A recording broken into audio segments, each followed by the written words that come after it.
Good morning, happy Wednesday. Hope everyone's surviving the daylight savings time shift, which has been an adjustment. So today I'm going to go over the Spider-Man plank. So for this one, it's really working your core, a little bit of hips, and I know I've said it over and over again, but I really want to reiterate that your core is not just your abdominals, the six-pack of abs that we all want.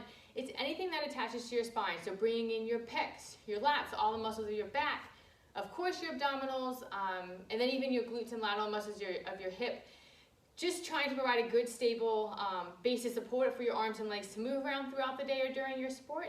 And then also to provide support to the bony anatomy of your spine so that those bones aren't having to do all the work throughout the day. Those muscles are helping to support it. So I have a foam pad here to put my elbows on. You can use a foam pad or a pillow just to protect your elbows. But we're going to start in just a standard elbow plank. So I want you to master that first before adding in this next movement that adds a little bit of a dynamic component to it.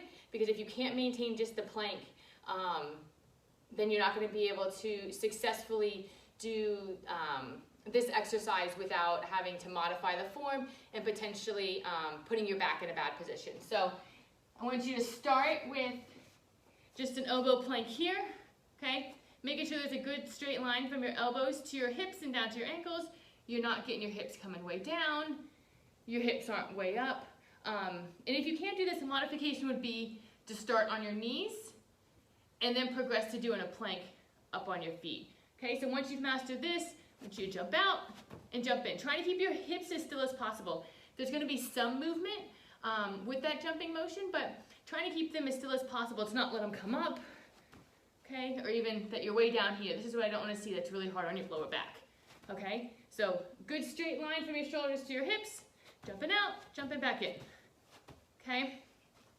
So as you can see, really dynamically working your core, even your shoulders as you're trying to hold yourself up, and your lateral hips as you're jumping in and out. So I would start with 2 sets of 10 of these, work up to 3 sets of 10, 3 sets of 12, and then even if you wanted to make it more difficult, adding a resistance band around your ankle, so you're having to jump out against that resistance.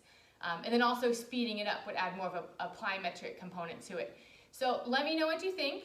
And if you have any questions, go ahead and comment below, and we'll see you next week.